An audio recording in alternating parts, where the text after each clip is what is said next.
तो चलिए शुरू करते हैं हमारी आज की कहानी। वापसी में महिपालपुर जाते हुए मैं उतना ही दुखी और परेशान थी। मेरी भाभी काजल मेरे हस्बैंड जसवंत के साथ थी और दोनों इस वक्त मेरे ही बेडरूम में अय्यासियाँ कर रहे होंगे। मैं अपने पति से ज़्यादा मैं अपनी मझली भाभी काजल को लेकर हैरान थी। काजल एक दिन एक साथ दो जिंदगियों को तबाह कर रही थी। मेरे पति को उसने फंसाया हुआ था और मेरे भाई को धोखा दे रही थी। एक औरत इतना कैसे गिर सकती है? इश्क होना या इश्क करना गलत नहीं है। मैं भी तो अरविंद से इश्क करती थी, लेकिन जब जसवंत से मेरी शादी हो गई तो मैं अपने इश्क को डस्टबिन में फेंक दिया।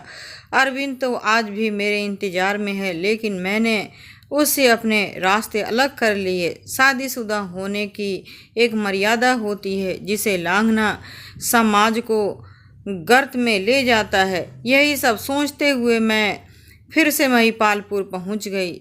मुझे इस तरह वहाँ देखकर सबको यकीन हो गया कि मैंने जाते ही जसवंत से लड़ाई कर ली और लौट आई। मेरे भैया काफ़ी गुस्से में थे। वो बोले, अब मैं जसवंत को नहीं छोड़ूंगा। अनीता, तुम्हें मैंने पहले ही समझाया था कि वो आदमी तुम्हारे लायक नहीं है। परसों सोमवार है, चलो तुम मेरे साथ। एक दोस्त हाई कोर्ट के वकील है, मैंने उनसे बात कर ली है। पूरे परिवार को वो जेल में भेजेंगे और जसवंत को तो नौकरी जाएगी ही जाएगी, साथ ही उसके बड़े भाई विनोद का भी मैं वर्दी उतरवा दूंगा। मैंने तुम्हारा बड़ा भाई हूँ, तुम्हारे लिए मैं बहुत अच्छा लड़का देखा हुआ है। मैं कुछ न बोली और सीधे अपने कमरे की ओर चली गई। मेरे पीछे मंजू भाभी भी मेरे पास आ गई और बोली, अनीता क्या बात हुई है कि तुम उल्टे पांव इस तरह वापस आ गई? भाभी के इतना पूछते ही मैं उन्हें पकड़कर रोने लगी और रोते हुए ही मंजू भाभी को सारी बात बता दी।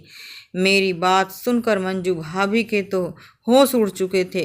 उन्हें भी यकीन नहीं हो रहा था कि उनकी देवरानी काजल इतना बड़ा गुल कैसे खिला सकती है, इतना भी कैसे गिर सकती है कि उसे रिश्तों की लिहाज ही नहीं रहा हो। अपने ही नंदोई के साथ उन्होंने जो भी